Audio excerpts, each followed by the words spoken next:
Well, great game, Michelle. On Thank your you. second goal, you're running after the ball, you're charging it down. Why were you able to overtake Burnett? I mean, we've been working on set pieces all week in practice because we knew it was something we could execute on. So, I mean, I just ran towards the goal and got whatever I could on the ball. I think there was a miscommunication between their defender and the keeper, so I just did whatever I could, and Kaylee was there to finish it off if it hadn't rolled over the line. That is technically your second goal in 4 matches. What's clicking right now? I don't know. I think the chemistry with the whole team is really great.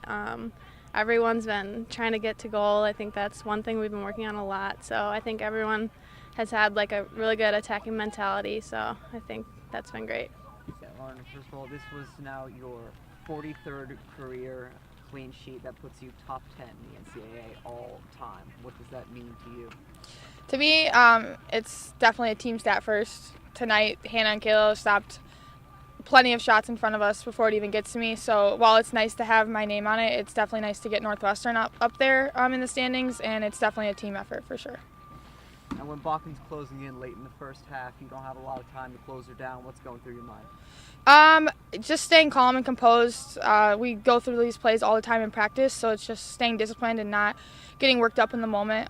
Just a simple save, and I had my defense there to clear it out afterwards.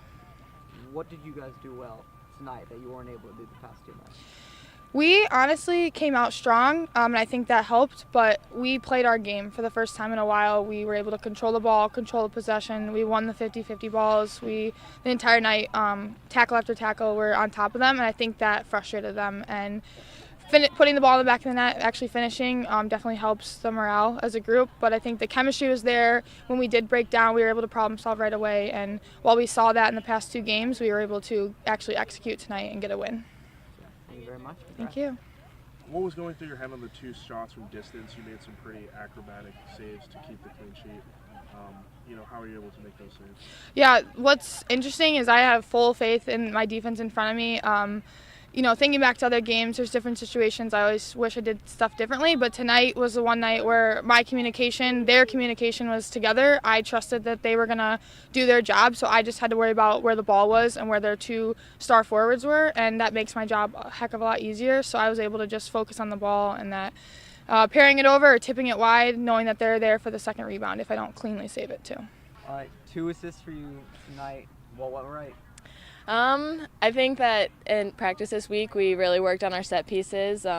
We knew that was something that we could capitalize on. We're really dangerous in the air, and so they held their line very high. And so when I saw that second one, I was like saying push up, and I was like, we can just capitalize, chip it over, and great for whoever got on the end of it. I know it was messy, but definitely something we could work on at practice, and great that we could capitalize on it. I know you guys do shout-outs after every match. Who do you think was most deserving of a shout-out tonight? I think Marissa Vigiano played amazing tonight. She was like ripping off balls left and right. She was like her 1v1 defending, her 1v1 attacking. She had some shots on goal, and she's a very consistent player and definitely someone we needed out there tonight. We've already heard a couple times tonight that what was really working for you guys tonight was chemistry. Would you agree with that? Absolutely. It's something that we're a very close-knit team, and this year we've just grown and deepened our relationship so much more, and it shows on the field for sure. And our morale is really high. It's not where we want to be necessarily, but the Cats are still in the fight, and we know that, and we just have to come together, and we're still there. We can still make it to the Big Ten, earn our way into the NCAA tournament, so we're right there. Yeah, building on that communication too, Minnesota had 2 really strong forwards, one of the better scoring offenses in the country. How are you guys able to communicate to just always make sure you knew where they were and be in the right spots? Yeah, that's definitely something when you go into a game. It's something you need to look out for. 13 goals and 7 goals from their 2 top scorers is definitely a threat, but I know Kayla and I are very strong in the back, and as well as Cassidy and McKenna, and the communication of where they are, being able to – me and Kayla have just played together for so long that I trust her, we trust each other, and I think we were just very solid back there tonight, and communication from Clem from the back it all came together.